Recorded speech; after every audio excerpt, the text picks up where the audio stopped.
लौकिक प्रतीति तो भ्रमत्व उच्चता है। लौकिक प्रतीतियां अधिकतर भ्रांति मूलक की होती हैं। तत्तुल्य तर्क कर्कश मतरपि उक्त परिहार, वही परिहार उन लोगों के प्रति भी है जो तर्क में कर्कश है, अर्थ निपुण है।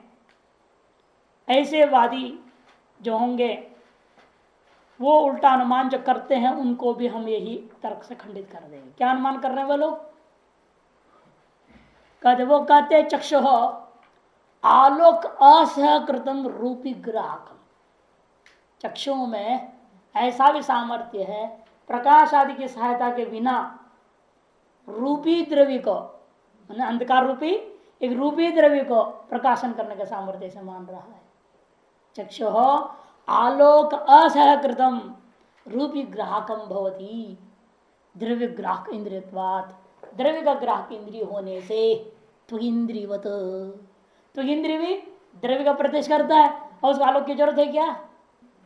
आलोक निरपेक्ष होकर के त्वगिंद्रिय क्या करता है? रूपी द्रव्यों को प्रत्यक्ष करता है। उसी प्रकार चक्षु भी आलोक निरपेक्ष होकर के रूपी द्रव्यों का प्रत्यक्ष कर लेगा। बड़ा सुंदर अनुमान, बिल्कुल ठीक है। यत्र द्रव्य ग्राहकत्वम तत्र आलोक निरपेक्ष रूपी ग्राहकत्वम, तो इंद्रिय में व्याप्ति ग्रहण हो रहा है, अतः चक्षु में विसिद्ध हो जाएगा। इति चेत, तब कहते हैं हम घ्राण इंद्रिय में इसका विचार देंगे, घ्राण इंद्रिय में विचार हो जाएगा। घ्राण इंद्रिय द्रव्य का ग्राहक है क्या? है। कैसे? कैसे? लौकिक सन्निकर्षण से नहीं, जो संयोग आदि लौकिक सन्निकर्ष मानते हैं ना, संयोग सन्निकर्ष, संयोग समवाय, संयोग समय समवाय, समवाय समय समवाय, विशेषण विशेष भाव सन्निकर्ष, ये 6 लौकिक सन्निकर्ष माने गए हैं। इनमें इनके द्वारा घ्राण इंद्रिय द्रव्य को प्रत्यक्ष नहीं करता, किंतु अलौकिक सन्निकर्ष है। अलौकिक सन्निकर्ष कितने होते हैं? 3, सामान्य लक्षणा, यानी सामान्य लक्षणा सन्निकर्ष, ज्ञान लक्षणा सन्निकर्ष और योगज सन्निकर्ष। सामान्य लक्षण, ज्ञान लक्षण और योगज, एक ज्ञान लक्षण है। क्योंकि घ्राणेन्द्रिय जो गंध को ग्रहण किया, किसने इस काल में तो ग्रहण करेगा ना।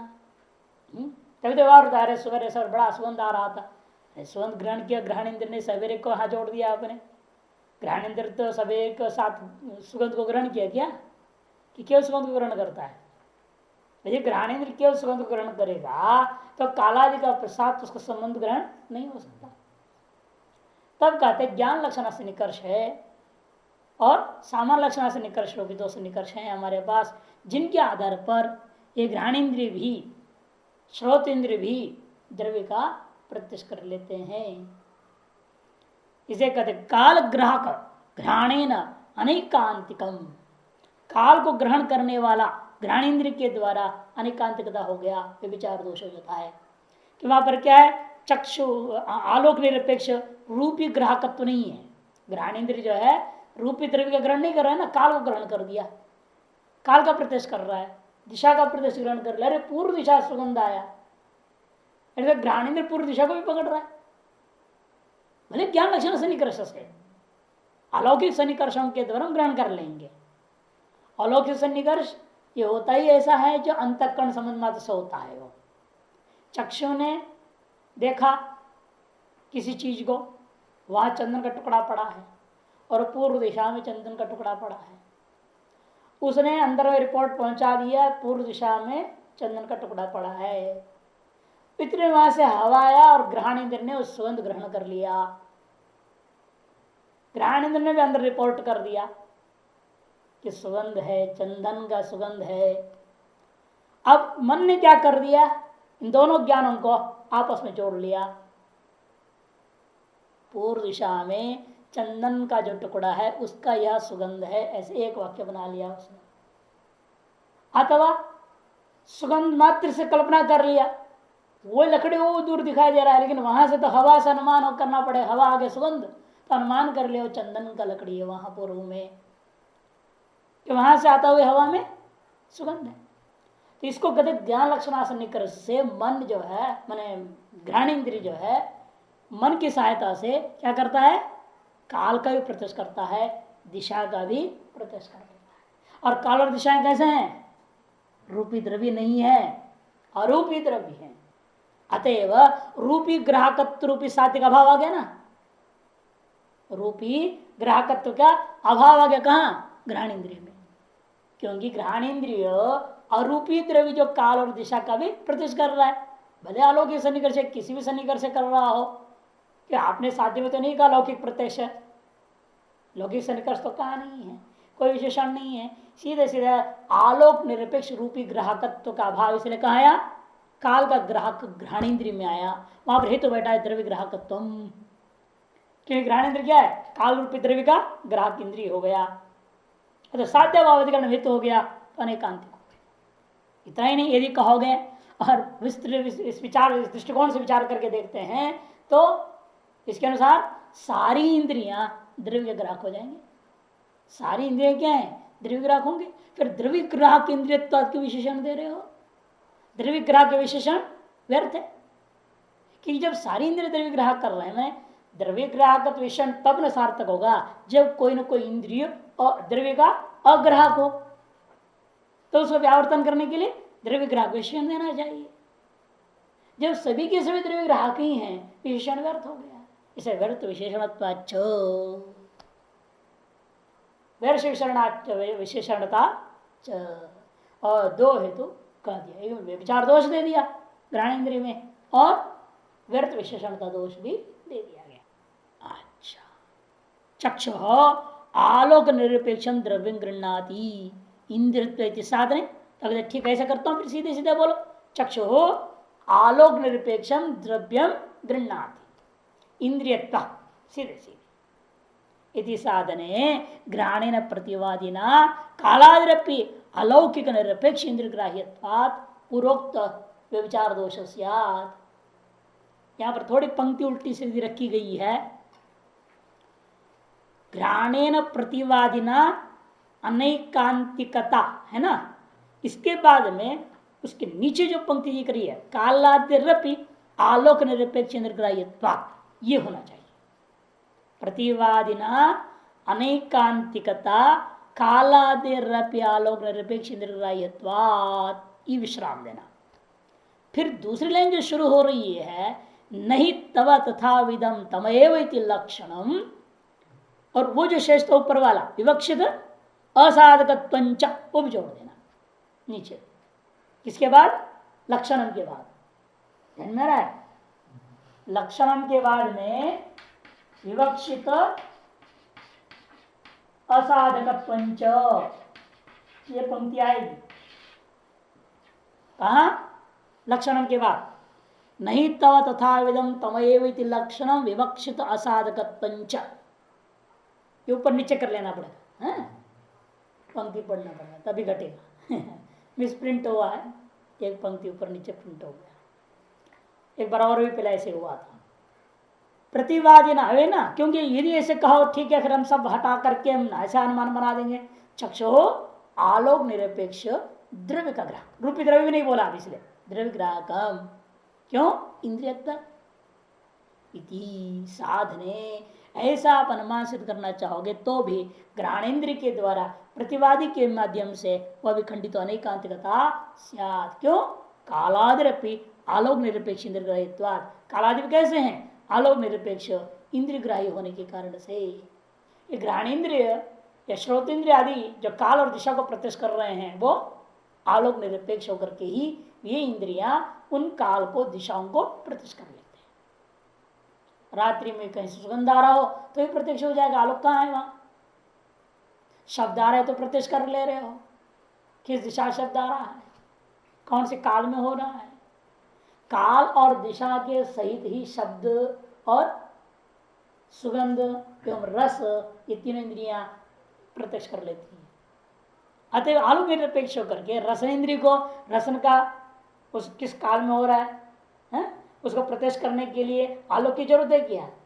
मुंह में डाला मिठाई, पता चल गया मीठा है, और अब मैंने खाया 10 बजे मैंने मिठाई खाया, मालूम भी है ना आपको टाइम भी, तो फिर वो कैसे पता चलेगा? काल का प्रत्यक्ष रसनेन्द्रिय को ज्ञान लक्षण से निकर्ष अथवा साम लक्षण से निकर्ष आदि की सहायता से वो क्या कर लेता है? ग्रहण इंद्रिय भी काल का, रसनेन्द्रिय भी और श्रोत इंद्रिय भी कालादि का प्रत्यक्ष कर लेते हैं। अतः आलोक निरपेक्ष करके इंद्रिय क्या कर दिया, द्रव्य का प्रत्यक्ष कर लिया, ऐसे उन इंद्रियों में अतिव्याप्ति निवाह हो जाएगा। अतएव अनुमान ठीक नहीं।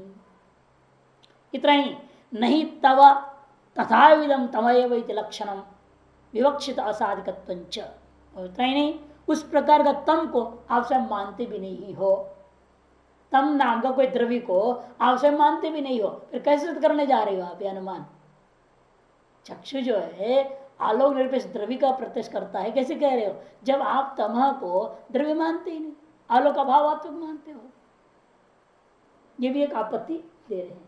उस प्रकार मैंने तथा विधम मैंने भावात्मकम तमित्यात्मकम द्रव्यम विस्मद्रव्य विवक्षितम।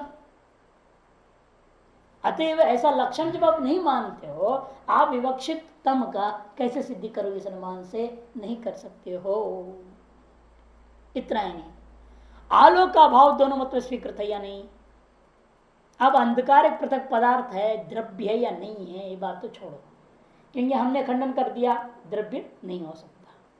और अब हम कहना चाहेंगे कि भाई आप द्रव्य है कह रहे हो, मैं द्रव्य नहीं है कह रहा हूं, लेकिन दोनों के पक्ष में एक बात तो स्वीकृत है, आलोक का अभाव है। आप भी कहोगे अच्छा द्रव्य तो भी एक आलोक अभाव नाम के अलग पदार्थ मानना पड़ेगा आपको। आलोक भी है और अंधकार भी द्रव्य पदार्थ है, और तीसरा आलोक अभाव भी माननी पड़ेगी आपको। आलोक तो ही है, एक तमा नाम का द्रव्य मान लिया आपने, इसके अलावा आलोक अभाव नाम के पृथक पदार्थ मानना पड़ेगा ना, क्योंकि जैसे कोई भी भाव पदार्थ उसका भाव भी होता ही है। जब आपने आलोक को मान लिया है तो आलोक का भाव भी पदार्थ मानना पड़ेगा आपको। तो इसलिए आप भी आलोक का भाव मान रहे हो, द्रव्य मानने वाले भी आलोक का भाव मानते हैं, और जो तमो को द्रव्य नहीं मानते वो भी आलोक अभाव को मान रहे हैं। इसे उभय मत सर्वमत स्वीकृत है आलोक अभाव नाम का पदार्थ। और इसलिए मैं सिद्ध करूंगा ये जो आलोक अभाव है वही तम शब्द वाच्य, अपने आप जो है द्रव्य पक्ष खत्म हो जाएगा, अभावात्मक सिद्ध हो जाएगा। वो कैसे सिद्ध करेगा देखो, बड़ा गजब है यहाँ पर। आलोक अभाव से उभयवादी संप्रतिपन्न, आलोक अभाव तो सर्ववादी सम्मत है, बल्कि उभयवादी नहीं सर्ववादी सम्मत है। और वह आलोक भाव तम शब्द वाच्यत्व नास्ति प्रतिपत्ति है, वही तम शब्द का वाच्य है, इसमें आप कोई विवाद नहीं कर सकते। नात्र प्रकरण वाच्यम, और यह कोई सत प्रतिपक्ष आदि आप दोष नहीं दे सकते। प्रकरण में प्रकरण समम कोई सत्य प्रतिपक्ष अनुमान भी खड़ा नहीं कर सकते। आलोका भाव तम शब्द वाच्य, आलोका भाव तम शब्द वाच्य सर्वलोक सिद्धत्वात्, कि शब्दार्थ अधिकतर लोक सिद्ध होते हैं। शब्द का व्यवहार जो है अधिकतर क्या है, जैसे व्याकरण में भी आप पढ़े हैं, हाँ? क्या बोलते हैं महाभाषिका कई शब्दों के बारे में कहते हैं, स्त्रीत्वम लोकात, पुंस्तम लोकात। ये शब्द पुल्लिंग में क्यों हो गया, कहते लोक प्रसिद्धि, हम क्या करें, लोक में ऐसे ही चलता है, पुल्लिंग में शब्द प्रयोग करते हैं। स्त्रीत्व कैसे हो गया, लोकात, लोक में प्रसिद्धि है। इसे लोक के आधार पर शब्द अर्थ भी अधिकतर से प्रसिद्ध है। इसलिए लोक वेदाधिकरण न्याय मीमांसा में बहुत प्रसिद्ध न्याय है। लोक वेदाधिकरण न्याय यथा लोके तथा वेदे, इसे लोक में जो सुप्रसिद्ध शब्द हैं उनके अर्थ जैसा लोक में लिया जाता है वैसे ही वेद में लिया जाएगा, जब तक कोई बाधक आपके पास हेतु ना हो। इसे उपक्रम उपसमार आदि हमारे पास षडलिंग वगैरह होते हैं ना वाक्यार्थ निर्णय करने में, वहां क्या हमारे बाधक लिंग है, उन लिंगों के हम बाध देंगे, वो अर्थ नहीं ले सकते हो, क्योंकि अर्थ क्या लेना चाहिए, अनन्य लभ्यो ही शब्दार्थ, अन्य प्रमाण से लभ्य नहीं है वही अर्थ शब्द का अर्थ माना जाता है। अतएव जो है यह निर्णय क्या हो गया, तम शब्द जो वाचकों है आलोक अभाव लोक प्रसिद्ध है। हेतु हमारा क्या है, लोका, उसका कोई खंडन ही नहीं कर सकता। दो आप क्या प्रकरण समझोगे, सत्य दो विचार दिखाओ, क्या दिखाओगे आप, आलोक अभाव तम शब्द वाच्य है लोक प्रसिद्धत्वात् घटादि शब्दवत् दृष्टांत। अतएव तमा जो है अभावात्मक सिद्ध कर दिया। विवाद अध्यासित आलोकाभाव तम शब्द वाच्य, इतरेतर अभाव व्यतिरिक्त आलोकाभाव। अतः एक और अनुमान देते हैं यदि मान लीजिए आलोक अभाव नाम के वस्तु है, तमा नाम के पृथक पदार्थ यदि मानते हो तो इन दोनों का परस्पर अन्योन्य भाव होना चाहिए। जैसे घट है और पट है, दो वस्तु है, तो घटा पटो ना, पटा घटो ना। अच्छा, घट पट का अन्योन्य भाव मानते भी नहीं मानते? घट पट नहीं है, पट घट नहीं है, इसका मतलब है घट का अन्योन्य भाव पट में, पट का अन्योन्य भाव घट में मानते हो आप। यथा तथा यहां पर भी तमह और आलोक भाव दो भिन्न वस्तु होते तो तमह आलोक भाव न, आलोक भाव तमह न, ऐसा और होना चाहिए। और तमह का अन्योन्य भाव आलोक भाव में, आलोक भाव का अन्योन्य भाव तमह में होना चाहिए। लेकिन ऐसा व्यवहार दुनिया में कहीं नहीं देखने को मिलता। कोई भी व्यक्ति आलोक भाव का अन्योन्य भाव अंधकार में रात्रि में पकड़ता है क्या? ये जो रात्रि में जो दिख रहा है क्या है? ये आलोक भाव का अन्योन्य भाव है, ऐसा कोई नहीं कहता। विद्वान लोग भी नहीं कहते, अनपढ़ तो मूर्ख कहाँ कहेगा, विषम भी अप्रसिद्ध। इसीलिए इनका अन्योन्य भाव तो होता नहीं है। इसे सिद्ध हो गया जो तमा है, आलोक का भाव है, वह किसी का अन्योन्य भाव नहीं, या तमा में किसी का अन्योन्य भाव नहीं होता। इसलिए कहते इतरेतरा भाव में अन्योन्य भाव से व्यतिरिक्त आलोक भाव ये हेतु बना दिया। यदि थम न भवती, जिस प्रकार से अन्य भाव भिन्न नहीं होता वह भी उस प्रकार का नहीं होता, तम अपि न भवती यथा आलोक एव, जैसे कि आलोक है। क्योंकि आलोक और आलोक भाव में क्या है? अन्य भाव व्यवहार होता है कि नहीं होता है? आलोक अभी क्या बोलेंगे? ये आलोक का भाव से भिन्न है। इस समय आलोक होने से आप क्या कहोगे? इस समय आलोक का भाव का भेद है, रात में आलोक का भेद मिलेगा आलोक का भाव में। अरे ये अन्योन्य भाव वाले होते हैं, यथा वैसे वो नहीं है। तमा और आलोक का भाव उस प्रकार नहीं है जिस प्रकार आलोक और आलोक का भाव है। आलोक और आलोक भाव कैसे हैं? परस्पर अन्योन्य भाव वाले हैं। क्योंकि घट घटा भाव दोनों एक है क्या? नहीं, घट का अन्योन्य भाव घटा भाव में मिलेगा, घटा भाव का अन्योन्य भाव घट में मिल जाएगा। जहां तो अभिन्न है तो वहां परस्पर अन्योन्य भाव नहीं मिलेगा। यथा तमा और आलोक भाव, तमा और आलोक भाव कैसे हैं? इनका परस्पर अन्योन्य भाव नहीं मिलता। तमा का अन्योन्य भाव आलोक भाव में नहीं, आलोक भाव का अन्योन्य भाव तम व्यवहार नहीं होता। और जहां ऐसा नहीं है, वह अत्यंत भिन्न है, वह अन्योन्य भाव का व्यवहार होता है, जैसे कि आलोक और आलोक भाव में। ये दृष्टांत में अन्य तो, और दूसरे लोग ऐसा अनुमान करते हैं तमः आलोक भाव आलोक अनपेक्ष चक्षुषितु सत्येव असति च लिंगादो गृह्यमाणत्वात् संप्रतिपन्न आलोक अभाव ब्रुवते। ऐसे अनुमान उत्पटान कर दिया किसी ने, गलत अनुमान है। क्योंकि पक्ष में आलोक भाव रख दिया और दृष्टांत क्या कर दिया? वर्तमान जो आलोक भाव दिख रहा है ऐसे कह दिया।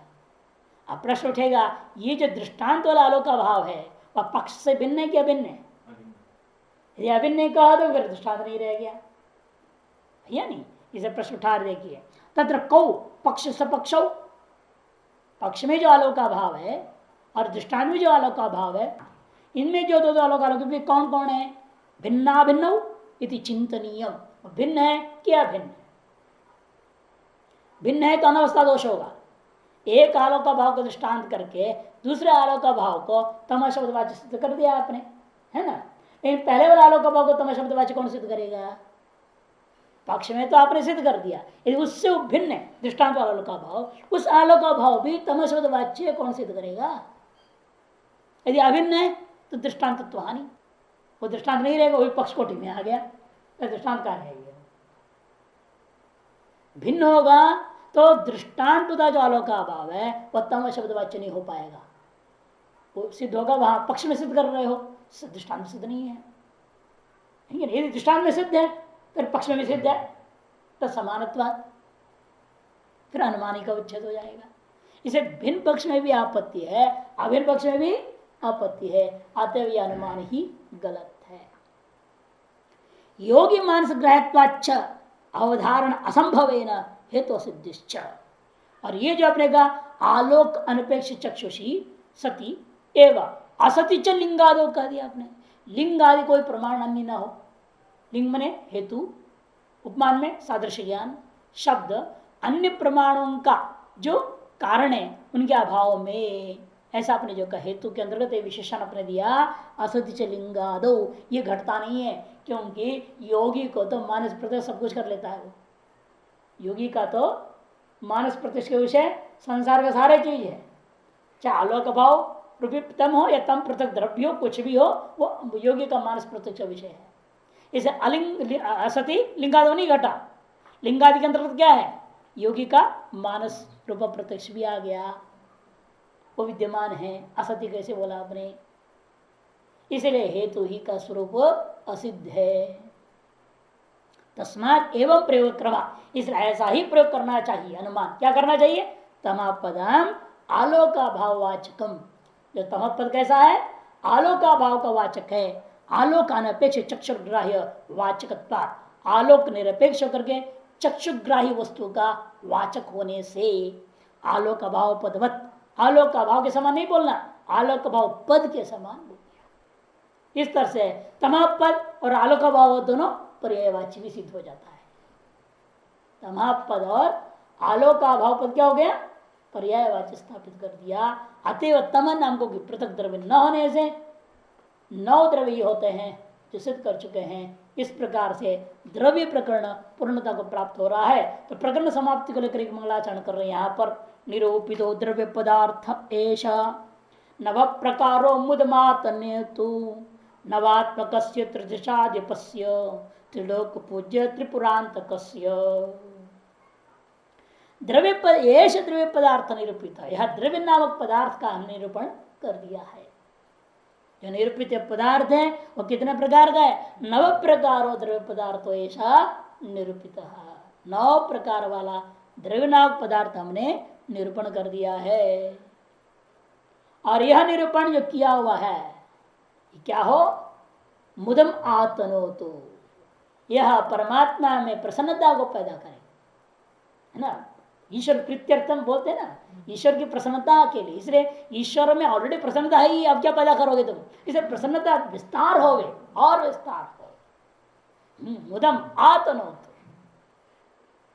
कस्य देव से? किस परमात्मा का? कहते नवात्मक त्रिदशाधिपस्य। नवात्मक त्रिदशाधिपस्य, त्रिदश कहते स्वर्ग, स्वर्ग आदि का अधिष्ठात्र देवता शंकर भगवान को कह रही है। और कैसा हो? नवात्मक, 9 प्रकार है। वही परमात्मा 9 द्रव्य रूपेण उपस्थित है। वही परमात्मा 9 द्रव्य रूपेण प्रकट हो रखा है। जो जिन 9 द्रव्यों का हमने लक्षण कर निरूपण कर दिया, अनुमानों से सिद्ध किया, उस 9 द्रव्यात्मक रूपेण अनेक रूप रूपाय विष्णु प्रविष्णु है ही है। सर्वरूप तो वही परमात्मा है, ऐसे सर्व द्रव्य रूप भी वो परमात्मा ही है। इसे नवद्रव्यात्मक परमात्मा जो त्रिदश माने स्वर्ग का अधिपस्य, त्रिलोक पूज्य त्रिपुरांतकस्य, तीनों लोगों में पूज्य है और त्रिपुर नामक असुर का अंतक है, विनाश करने वाला परमात्मा, उसका मुदम आतनोसो, उसके हृदय में प्रसन्नता को विस्तार कर देवे। इस प्रकार से मान मनोहर में द्रव्य पदार्थ निरूपण नामक प्रथम जो द्वितीय प्रकरण है वह भी समाप्त हो जाता है। पहला प्रकरण सिद्धि प्रकरण था, दूसरा प्रकरण द्रव्य निरूपण प्रकरण है, तीसरा अब गुण प्रकरणम या गुण निरूपण प्रकरण नाम का आरंभ होता है। रूप रसगंध स्पर्शाणाम निरूपणम, सबसे पहला रूप रस गंध स्पर्श 4 गुणों को निरूपण कर देंगे। प्रत्यक्षम रूपे प्रमाण, रूप नामक गुण है, इसमें क्या प्रमाण है? कहते प्रत्यक्ष ही प्रमाण है, प्रत्यक्ष ही रूप में प्रमाण है। कैसा पता चला? प्रत्यक्ष के बारे में तो कोई प्रश्न ही नहीं पूछता। प्रश्न प्रत्यक्ष प्रामाण्यता प्रश्न नास्ति, प्रत्यक्ष के विषय में प्रामाण्यता का प्रश्न नहीं उठता है। जो सर्वानुभव प्रत्यक्ष है, सभी अपना रूप को दर्पण में देखते हैं, बचपन से ही आदत डाल दिया गया, माँ बाप ने आदत डाल देते हैं ना। नहीं तो कहाँ से आपको पता लगे दर्पण कोई चीज होता है, उससे चेहरा देखा जाता है? ये तो बचपन से आपको सामने दिखा देते, देख देख तुम्हारा चेहरा कैसा दिख रहा है, बिंदी लगा दिया, ये लगा दिया, वो कर दिया, दिखा दिया, और वो आदत डाल दिया, और अभी ना उसका जीवन ही नहीं चलता बाद में, जिंदगी भर वो चाहिए साथ में।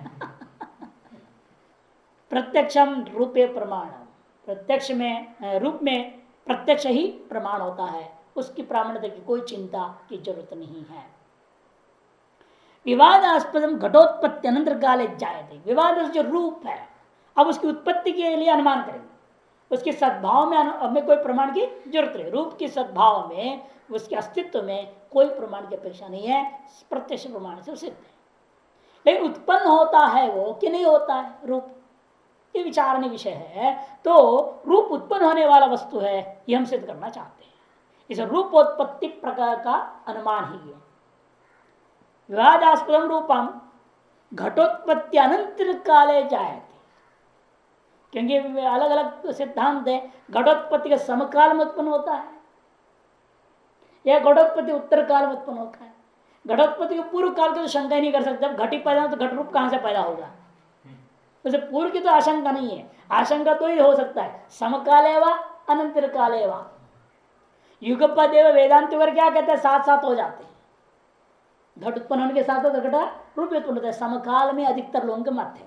लेकिन नैयायिक वैशेषिक आदि मीमांसक का कहना कि नहीं, उत्तर काल में होता है। उत्पन्नम द्रव्यम क्षणम निरूणम निष्क्रियम च तिष्ठति, इस सिद्धांत बना लेते हैं और कहते उत्पत्ति होता हुआ जो द्रव्य है उस द्रव्य में उसको खुद की उत्पत्ति के प्रति प्रयास है वहां पर, और रूप रस गंध यानी गुणों की उत्पत्ति के लिए कौन प्रयास कर रहा है, वो तो उत्तर काल में ही मानना पड़ता है।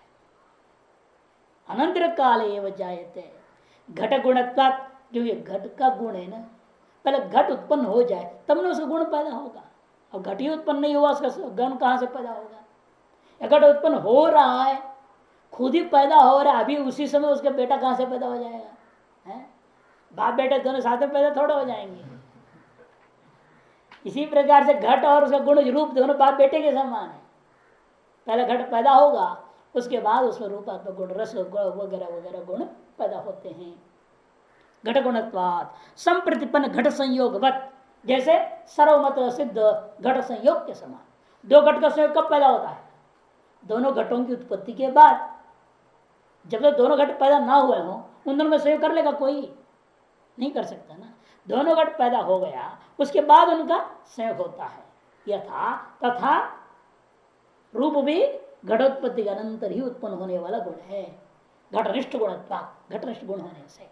नच सामान्य गुण तो उपाधि, अरे संयोग तो सामान्य गुण है ना, इसलिए उत्तर काल में पैदा हो गया, लेकिन जो विशेष गुण है वो समकाल में पैदा होता है समान।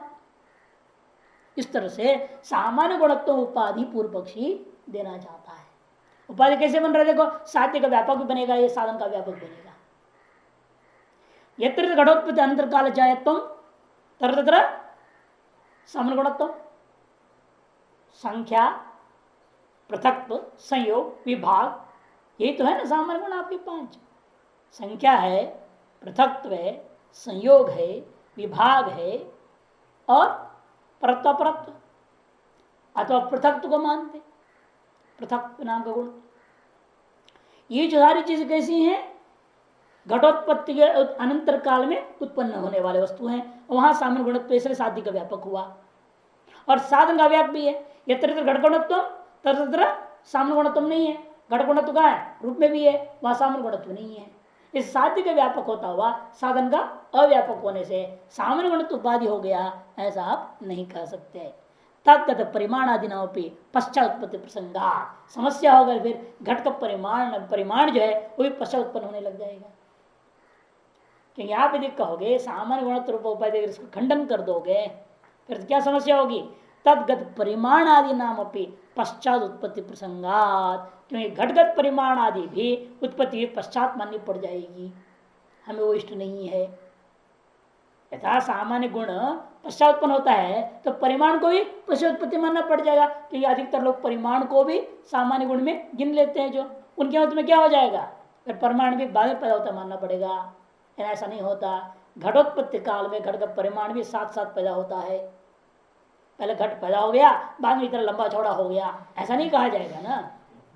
घट पैदा होने के अनंतर काल में परिमाण थोड़े माना सकता है, कि सारे गुणों का अनंतर काल नहीं मान सकते हैं, क्वचित है जब प्रक्रिया द्वारा उत्पत्ति मानी जाएगी वहां पर मानना पड़ेगा परिमाण को। रूप में इसलिए कह रहे हैं अनंतर काल में कि रूप परिवर्तनशील है ना, पहले हरा था बाद पीला हो गया, यदि घट के साथ ही घट का रूप भी पैदा होने लग जाए, आम के साथ आम का रूप पैदा होने लग जाए, फिर पीला बाद में होगा कैसे? हो कौन करेगा उसको? पीला कैसे हो जाएगा?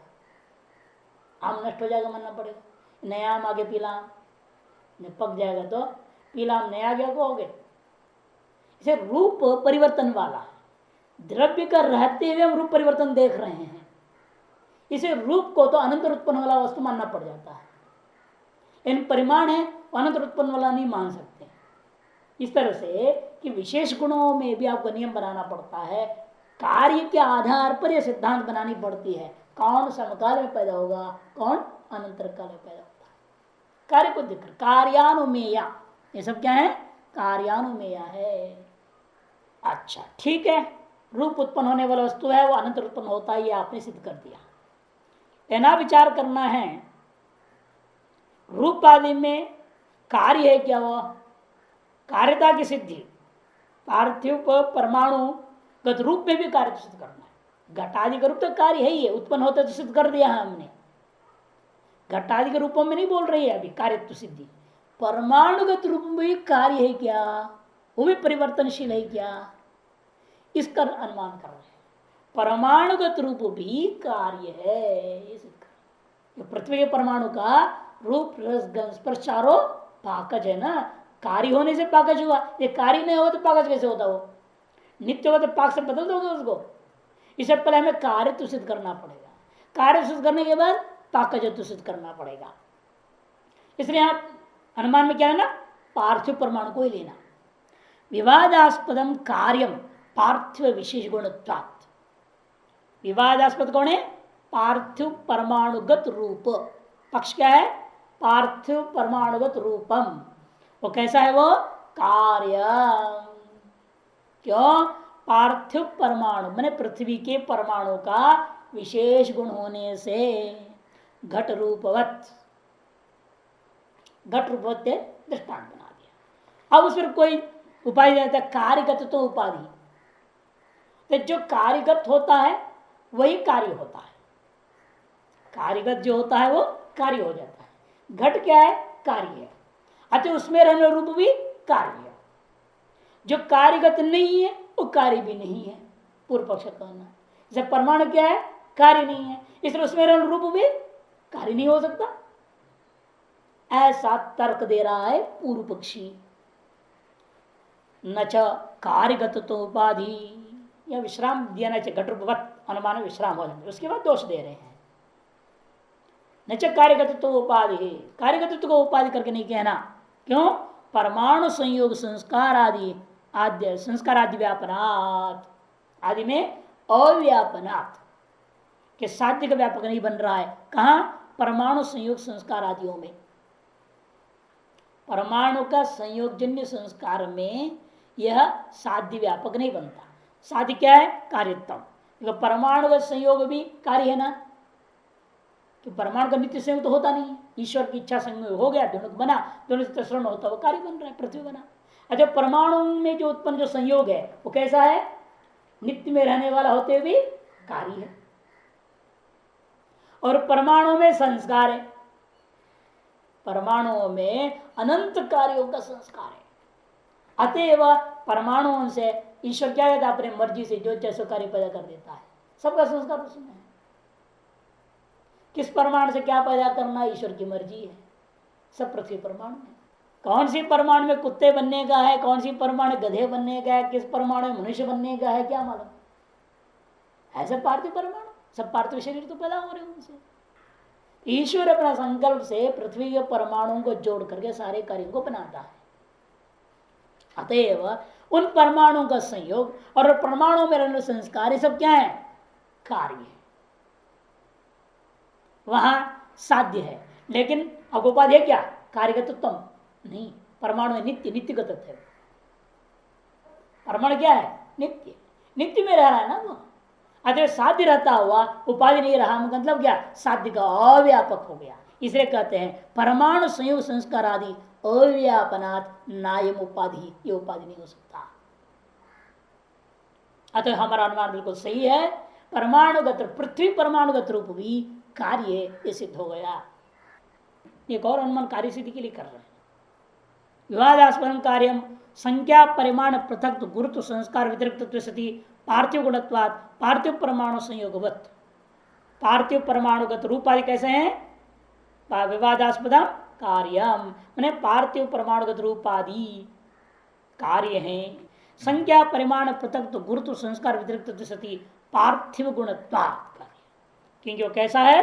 संख्या परिमाण पृथक्त्व गुरुत्व और संस्कार से भिन्न पार्थिव गुण होने से पार्थिव परमाणुगत संयोगवत पार्थिव परमाणुगत संयोग के समान या अनुमान से भी उस पार्थिव परमाणु को परमाणुगत रूप को कार्य सिद्ध कर दिया। उसके कागज का अनुमान चौथा नंबर 12 देखिए। विवादास्पदम अग्नि संयोगज विशेष गुणवत। विवादास्पद कौन है? पार्थिव परमाणु। तो कैसा है? अग्नि संयोग से जन्य विशेष गुणत्व वाला है। अनित्य विशेष गुणवत्व सती नित्यत्वा, कि अनित्य विशेष गुण होता हुआ नित्य में रहने वाला होने से विवादास्पद पार्थिव परमाणु अग्नि संयोग से जन्य विशेष गुणों का आश्रय होता है। क्यों? अनित्य विशेष गुणों का आधार होते हुए स्वयं परमाणु कैसा है? नित्य होता है। जैसे आत्मा आत्मवत दृष्टांत बना दिया। आत्मा भी कैसा है? नैयायिकों की आत्मा नित्य है और अनित्य विशेष गुणों का आधार है। क्योंकि यहाँ तो ज्ञान सुख दुख इच्छा द्वेष प्रयत्न वगैरह उत्पन्न विनाशशाली सिद्ध कर चुके हैं। अतएव ज्ञानादि उत्पन्न विनाशशाली होने से आत्मा कैसा है? नित्य होता हुआ अनित्य विशेष गुणों का आधार है। यथा तथा पार्थिव परमाणु भी है। पार्थिव परमाणु खुद कैसा है? नित्य है और अनित्य विशेष गुण रूप रसगंध स्पर्श का आधार है। इस तरह से हेतु दृष्टांत में भी आ जाएगा, पक्ष में भी घट जाता है। अब ठीक है, परमाणु में रूप रसगंध स्पर्श बदलते हैं, ये आपने सिद्ध तो कर दिया, लेकिन अब पीलू पाक है कि पीठर पाक है, ये सिद्ध करना बाकी है। वह अवयव में पक जाकर पकता है और बदलता है, या अवयवी में पककर बदलता है।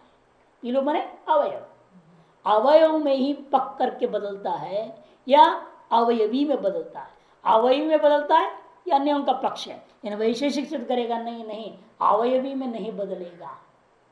यदि अवयवी में बदलता है तो दो तीन समस्याएं सबसे भारी है और सबसे प्रमुख समस्या है, तो पूरी अवयवी का एक रंग होना चाहिए, यानी पूरा आम पीला होना चाहिए, एक पीलापन ऊपर से नीचे तक पूरे होना चाहिए।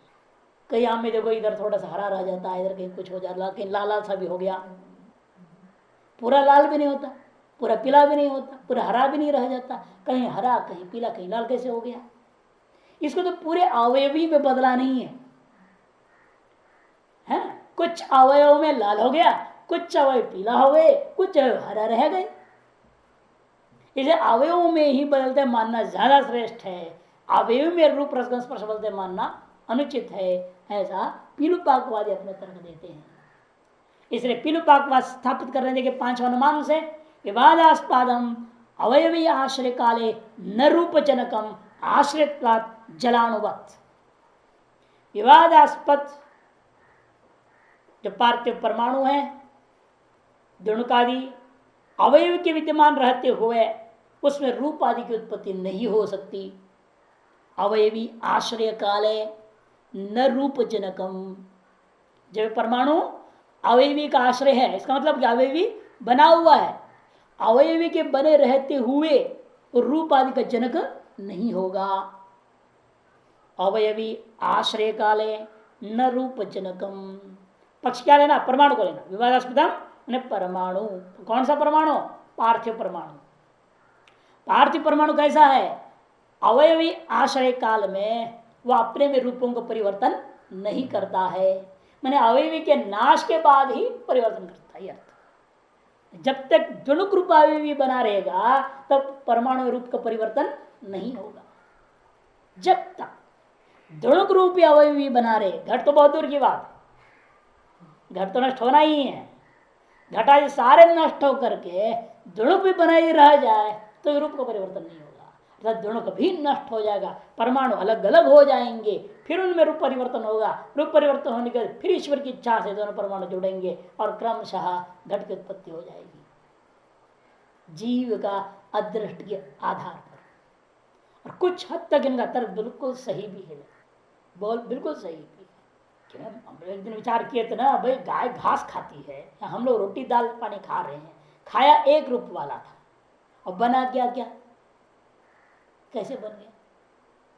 मैं अंदर गया, ये अवयव भी तो नष्ट हो गया है कि नहीं? अवयव भी नष्ट मानना पड़ेगा। नष्ट कौन किया? जो अंदर जूस आ रहे हैं उनकी सहायता से, ईश्वर की प्रेरणा और आपका अदृष्ट क्या तो नष्ट हुआ। कई बार नष्ट भी नहीं होता, आपका अदृष्ट गड़बड़ है तो उल्टी होकर चावल का दाना पूरा इसे निकल जाते हैं, दाल निकल जाता है ना? आपके अदृष्ट के अधीन है, वह अंदर से नष्ट होना नहीं होना। आपका दृष्टि ठीक नहीं है, सब निकल जाएंगे बाहर। अदृष्ट ठीक ठाक है तो सही सही पच जाता है। और पचने का मतलब उसको डिसइंटीग्रेट हो जाना, एक एक अवयव अलग हो जाना। अवयव का अलग होने का मतलब हुआ सारे अलग हो जाएंगे, टुकड़े टुकड़े सब परमाणु तक खत्म हो गया। फिर जिन परमाणु से नाखून बनना है वो परमाणु का आपस में हो जाएगा और उसे नाखून बनना शुरू हो जाएगा। जिन परमाणु से बाल बनने हैं, जिन परमाणु से मांस बनना है, खून बनना है, पेशाब बनना है, टट्टी बनना है, जिससे जो बनना है वो हिसाब से आपके दृष्टि के अनुसार ईश्वर की प्रेरणा से उनमें परमाणु का जोड़ होते जाएगा और वो तत्व बन करके शरीर में व्याप्त हो जाता है। इसे परमाणु पर्यंत नाश पूर्वक ही तद कार्य स्थिति उत्पत्ति मानना ज्यादा श्रेष्ठ लगता है। नहीं तो हम तो रोटी रख लिया, रोटी बाहर रखे हुए परिवर्तन क्यों नहीं हो जाए? अवयव में परिवर्तन हो जाना चाहिए ना। रोटी बाहर रखे रखे खून बन जाए, मांस बन जाए, सब बन जाए, नहीं बनता ना बाहर। अवयव में परिवर्तन हर जगह नहीं मानी जा सकती है। कहीं क्वचित अपवाद दिखाई देता है, जीवा दृष्टांत मान लेंगे, खत्म। लेकिन सामान्य सिद्धांत नहीं बना सकते। अवयवी में पाक जो है सामान्य सिद्धांत नहीं हो सकता। सामान्य सिद्धांत होगा पीलू पाक ही मानना, और विशेष सिद्धांत हो गया अपवाद रूप है ना। कहीं कहीं यदि अवयवी संपूर्ण में पाक पूर्वक परिवर्तन दिखाई दे रहे तो हम मान लेंगे अपवाद रूपेण। विवादास्पदम अवयवी आश्रय काले न रूप जनकम आश्रयत्वाद जलाणवत, आश्रय होने से जल के परमाणु के समान अनुमान